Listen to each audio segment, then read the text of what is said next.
안녕하세요. 리타의 볼륨을 높여라입니다. 오늘은 머니책, 머니 가져왔는데요. 시작해보도록 할게요. 일단 여러분, 돈이 갖춰지면 자신이 변화할 거라는 믿음은 잘못됐다고 합니다. 예전에는 10의 영향력을 가지고 있었다면 이게 돈의 액수에 따라서 뭐 50이 되고 100이 된다는 말인데요. 예를 들어서 내가 마약 중독자라면 돈이 많아지면 중독이 심해지겠죠? 그리고 내가 기부를 평소에 하는 사람이라면 돈이 많아지면 기부액이 늘어나겠죠? 그런 식으로 나를 이렇게 변화시키는 건 아니고 나의 있는 그대로의 상태에서 영향력을 강화시키는 역할을 한다고 생각을 하시면 될 것 같습니다. 당신은 당신이 보고 싶은 대로 본다.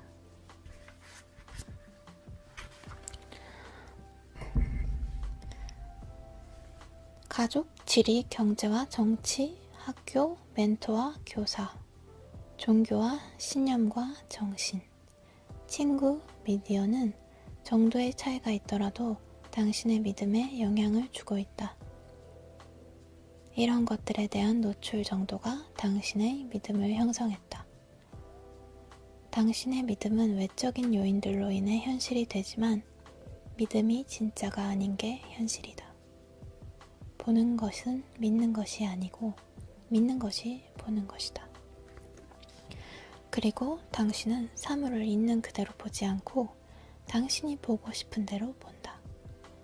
모든 사람들의 믿음이 그들에게는 현실이지만 그 믿음이 외부적인 현실은 아니다. 당신만이 독특하게 인식하는 현실에 맞게 당신이 가지고 있는 필터이자 경험이다. 돈에 대한 믿음도 마찬가지이다. 당신에겐 평생 열심히 일하고 돈도 많이 벌지 못했고 운이 좋지 못했고 빚도 있고 늘 돈을 벌려고 안간힘을 쓰고 정부와 투자자와 시스템을 중화하는 부모나 선생님이 있을 수도 있다. 당신도 돈에 대해서 그들과 같은 견해를 갖게 될 수 있다. 어쩔 수 없는 일이고 당신의 잘못이 아니다. 돈에 대한 당신의 견해와 믿음은 단지 당신이 당신 자신에게 말해주고 있는 돈 이야기들의 영향을 받은 것뿐이며 그런 이야기들 중 다수가 허구다. 많은 사람들이 자책하고 자신의 경제적 상황을 둘러싼 죄책감과 수치심을 경험한다. 물론 이들은 자신이 아닌 타인 모두와 다른 모든 것들도 탓한다. 당신은 자신이 뭘 모르는지 모르고 가난에 대한 피해의식이나 결핍, 질투, 죄책감, 역겨움, 그 외에 돈과 관련된 부정적인 감정이 개입된 믿음을 갖게 만드는 환경에서 성장했다면 그런 믿음을 가질 수밖에 없다. 그러니 그로 인해 자신을 비난하거나 자책해서는 안 된다. 그러한 믿음을 당신에게 강요하는 사람들도 비난해서는 안 된다. 그들도 다르거나 좀 더 좋은 믿음을 알지 못했기 때문이다. 네. 그래서 내가 지금 알고 있는 것이 다 사실은 아니잖아요. 그래서 기본적으로 갖고 있는 믿음이 형성이 어떻게 됐을까요? 가족, 친구들, 주변 사람들이 얘기하는 것에 의해서 나의 믿음이 형성이 되겠죠? 돈뿐만이 아니라 모든 것들에 대해서 그럴 거예요. 그렇지만 문제는 누구 입에서 나왔다고 해서 누가 사실이야 라고 얘기를 했다고 해서 그게 사실인 거는 아니잖아요. 근데 문제는 그걸 나중에 알게 된 이후에도 내 마음속에는 그 깊이에 그걸 사실로 인식하던 내가 자리 잡고 있다는 거죠. 그래서 이제 조금 더 잘 알기 위해서 잘 알아야지 잘 살잖아요. 그래서 잘 알기 위해서 이런 책도 읽고 그러는 것 같습니다. 아무튼 결론은 일단 내가 기본적으로 뭐 원하는 지금 경제적인 위치에 가 있지 않다면 주변 사람들이 내가 원하는, 내가 가기를 희망하는 수준의 경제적인 수준을 보유하고 있는 사람이 아니라면 일단 내 믿음은 접고 다른 것으로 교체해야 된다는 이야기입니다. 그래서 이제 부자의 믿음과 가난한 사람의 믿음을 비교를 해놨어요. 모든 믿음에는 반대되는 믿음이 있다. 당신이 진실이라고 생각하는 모든 것에 대해서 다른 누군가는 거짓이라고 생각한다. 대부분의 사람들은 돈에 대해 꿈꾸기보다 돈에 대해 걱정하면서 더 많은 시간을 보낸다. 극단적이고 양극화된 믿음들이 억지로 좋아지기보다 양쪽 믿음을 동시에 보면서 당신에게 유용한 믿음을 취사 선택할 수 있다면 어떨지 상상해보라. 그래서 이렇게 가난한 사람들의 믿음이랑 부자의 믿음을 비교를 이렇게 해놨어요. 이런 식으로. 이렇게 몇 가지 항목이 있는데 제가 인상적인 항목들을 읽어드릴게요. 가난한 사람의 믿음. 내가 돈을 버는 것은 다른 사람들의 돈을 뺏는다. 그리고 부자의 믿음은 내가 돈을 벌면 다른 사람들도 같이 벌게 돼서 그들에게도 도움이 된다. 그렇대요. 왜냐면 이렇게 설명이 있는데 도둑질을 하고 속임수를 쓸 때만 다른 사람들을 희생시켜서 돈을 버는 것이다. 이 두 가지가 당신의 돈벌이 모델이 아니라면 아닙니다. 사람들은 가치를 인식하기 때문에 선택을 통해서 자신을 거쳐 돈을 당신에게 넘긴다. 그들은 내는 돈 이상으로 당신이 제공하는 것을 원하는 것이다. 따라서 당신은 그들로부터 돈을 뜯어내는 게 아니라 그들에게 도움을 주는 것이다. 받는 돈을 늘리고 싶다면 당신이 주는 서비스와 가치를 올려라. 그러면 더 많은 사람들이 기꺼이 그리고 감사하며 더 많은 돈을 줄 것이다. 여기서 관련된 피카소의 일화가 있거든요. 내가 돈을 벌면 다른 사람에게도 이익이다. 피카소가 파리의 한 카페에 앉아 있었을 때 팬 한 사람이 다가와가지고 이제 냅킨에다가 스케치를 해달라고 했대요. 그래서 피카소가 정중하게 네, 그러겠습니다 라고 한 다음에 빠르게 작업을 진행했다고 하네요. 근데 그 냅킨을 팬한테 돌려주기 전에 약간 많은 금액을 요구했다고 합니다. 그래서 그 팬이 충격을 받았습니다. 어떻게 그렇게 많은 돈을 요구할 수 있나요? 당신은 이 그림을 그리는데 1분밖에 안 걸렸잖아요. 피카소가 대답했다. 아니요, 40년이 걸렸습니다. 그래서 작가가 이 얘기를 듣고 뺨을 한 대 강하게 얻어맞은 기분이었다고 합니다. 나는 내가 3살 때부터 미술에 쏟았던 시간, 투자, 전체 비용, 기회비용, 상과 학위, 노력, 고통, 열정, 예술에 대한 헌신이 아닌 재료비만을 청구하고 있었대요. 이 사람도 이걸 듣기 전까지.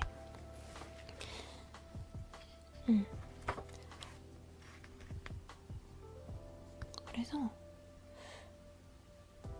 마인드가 되게 중요하죠. 내가 만든 제품, 내가 제공하는 서비스에 나의 가치가 들어가 있고 그것은 높은 가격을 받을 만하다라고 생각을 해야지 돈이 이제 흘러 들어오게 되는 거죠. 내가 돈이 이렇게 흘러 들어오려다가도 내가 이거 재료비 얼마밖에 안 들었는데 나 이거 시간 짧게 투자한 것 같은데 이렇게 받아도 되나? 이렇게 하면 당연히 올라다가도 이렇게 다른 곳으로 빠지겠죠? 그래서 나의 마인드가 되게 중요한 것 같아요. 그래서 피카소 얘기도 뭐 원래 미술계에서는 좀 그렇다고 이거는 번외인데 미술계에서는 뭐 회사에서 그쪽 뭐 디자인 쪽으로 하시는 분이든 뭐든 되게 자기 주장이 강해야 된다고 하더라고요. 자기 작품에 대한 그 믿음이 엄청 강해야지 성공을 할 수 있다고 하더라고요. 당연하겠죠. 모든 일에서 그렇지만 모든 업종에서 모든 직종에서 그렇지만 특히 일단 그 예술 쪽은 굉장히 정해진 게 없잖아요. 그래서 본인이 그 믿음을 갖고 있는 게 굉장히 중요하대요. 근데 이 미술계나 그런 예능계뿐만이 아니라 모든 곳에서 그렇겠죠, 결론은. 네. 그리고 대부분의 가난한 사람들은 더 잘 받는 법을 배워야 합니다. 누군가가 주고 싶은 것을 감사하게 받는 게 대체 무엇이 문제란 말인가? 관심 있는 누군가를 위해서 뭔가를 사거나 친절한 서비스를 제공하기 위해서 시간, 에너지, 사랑을 투자했는데 그들이 그것을 당신에게 돌려주고 거절한다면 어떠한 느낌이 들겠는가? 많은 사람들이 자신은 받을 만한 가치가 없다는 강력한 메시지를 세상에 전하고 있다. 받을 자격이 없는 메시지를 뿜는 사람들에게는 무슨 일이 일어나겠는가? 그들은 아무것도 받지 못한다. 네, 그리고 두 번째 믿음이 있어요. 가난한 사람들의 믿음, 나는 돈을 벌 시간이 없어. 부자의 믿음, 나는 가치가 낮은 일을 할 시간이 없어. 일단 더 이상 시간이 없다고 단정하지 말고 더 많은 돈을 벌거나 혹은 최고의 가치를 현금화하기 위해서 그것과 관련된 분야에서 우리의 시간과 우선순위를 정리하기 시작하면 시간 여유가 생기고 더 많은 돈이 들어오게 될 것이다. 당신의 시간을 고소득 창출 작업과 우선순위로 채우지 않으면 다른 사람들이 당신의 시간을 그들의 시간으로 채울 것이다. 당신은 하루가 마무리될 무렵 자신의 중요한 일을 전혀 하지 않고 다른 사람들의 바쁜 일들만을 처리해 주느라 많은 시간을 보냈다고 느껴본 적이 있는가? 네. 당신은 중요한 우선순위를 계획해 놓지 않았지만 그들은 당신에게 처리를 맡길 우선순위를 준비해 놓았기 때문에 그런 일이 벌어진 것이다. 계획을 세워놓지 않으면 누군가가 세워놓은 계획에 휘말린다.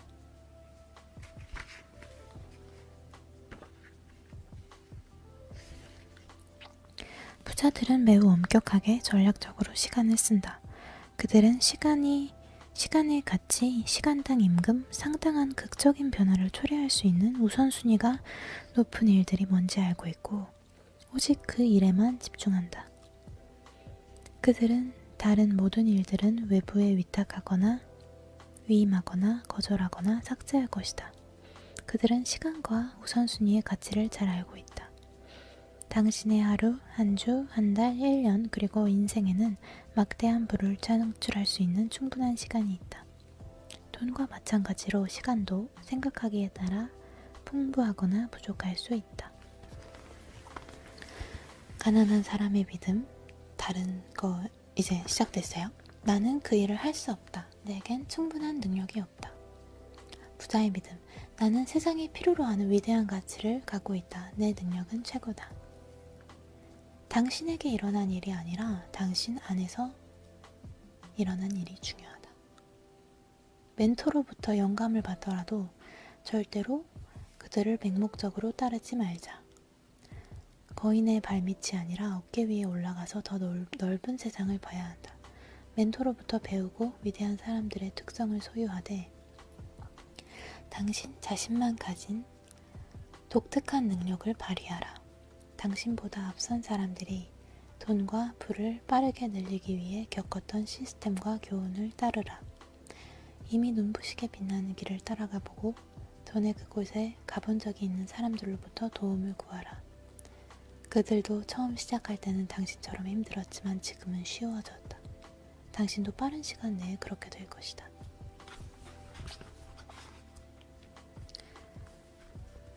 마지막입니다. 가난한 사람의 믿음. 청구서 비용을 먼저 지불했더니 남는 게 아무것도 없다. 부자들의 믿음. 나는 먼저 나한테 돈을 쓴 다음에 남은 돈으로 청구서 비용을 지불한다.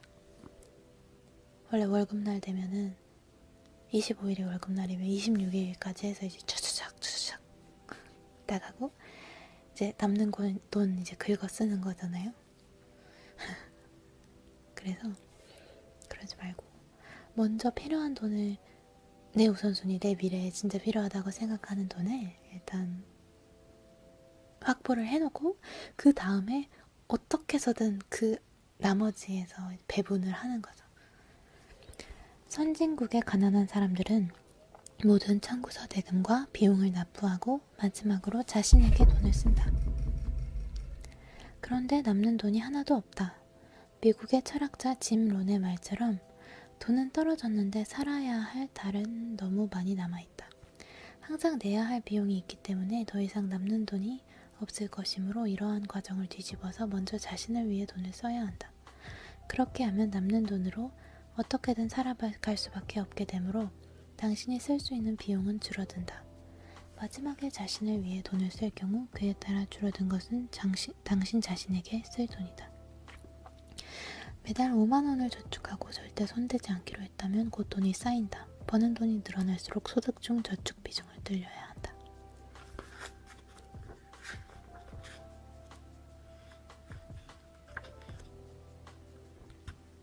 네, 이렇게 가난한 사람들의 믿음, 부자들의 믿음 읽어봤고요. 이거를 이제 믿음을 변화를 시켜야 되는 거잖아요. 가난한 사람이었다가 부자가 되고 싶으니까 부자의 믿음을 이제 가져야만 하는 것, 우리는 할 수 있는 것. 근데 아무래도 쉽지 않습니다. 왜냐면 주변 사람들이 만약 계속해서 가난한 사람들의 믿음을 가지고 있고 내 자신도 변화하려고는 하는데 기존 믿음이 너무 강하니까, 너무 넓게 펼쳐져 있으니까 그럴 땐 동기부여가 필요하다. 자, 매일매일 이걸 상상해보세요. 평생 가난한 삶. 이제 청구 대금을 내기 위해서 주위 모든 사람들에게 부담을 주고 부탁하거나 구걸해야 한다고 상상해보라. 구걸해야 돼. 월급이 줄어서 주변에 막 사정하고 다녀야 돼. 막 싫어하는 사람한테도, 마지막 보루로 남겨놨던 사람한테도 그런 소리를 해야 되고, 그렇게 해야 할 만한 상황에 놓이면 모든 사람들은 그렇게 할 수밖에 없잖아요. 그리고 그 일이 벌어질 수도 있어요. 그리고 정말 열심히 일하고 있지만 사랑하는 사람들과 좋아하는 일을 할 만큼 충분히 벌 수 없다고 상상해보라. 노예처럼 일만 하는 거지. 그리고 난 이게 대박. 마음에 안 드는 회사에서 싫어하는 상사의 노예처럼 일한다고 생각해보라. 어떻게 해요? 저녁 9시에도 막 전화하고 주말에도 전화해가지고 나오라 그러고 욕하고, 그런데 내가 그 회사를 그만둘 수 없어. 난 먹고 살아야 되니까. 그런 상황이 올 수도 있단 말이에요.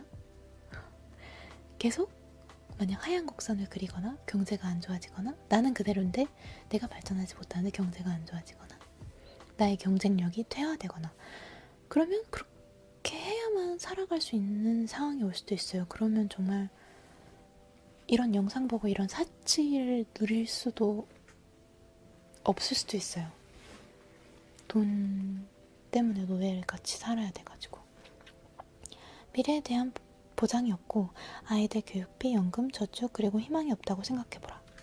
당신이 선진국의 가난한 사람들이 가지고 있는 믿음을 계속 유지한다면 위에서 말한 사람들처럼 살 위험이 있다.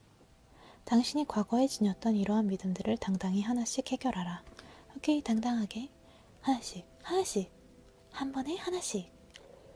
그들 위를 새로운 믿음들로 덧씌울 때까지 믿음들을 처음부터 읽어보라.